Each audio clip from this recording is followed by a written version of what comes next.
How can you fix if your Gemini app is not working? Now, if your Gemini app is not working in your phone, there might be so many reasons for this issue to occur. First of all, you need to figure out what is causing the issue. One of the very common issues with AI is the internet connection speed. First of all, check if your internet is connected properly and running properly as well. And if it is running properly, then it's not because of the internet. But if it is because of the internet, you can contact your internet service provider in order to fix it.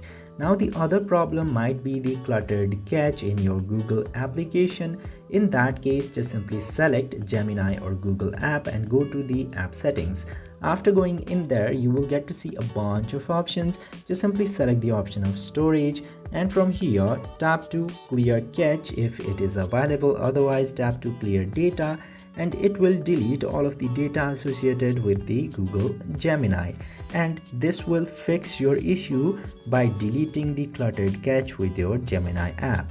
This is how you can very easily fix your Gemini app if it is not working.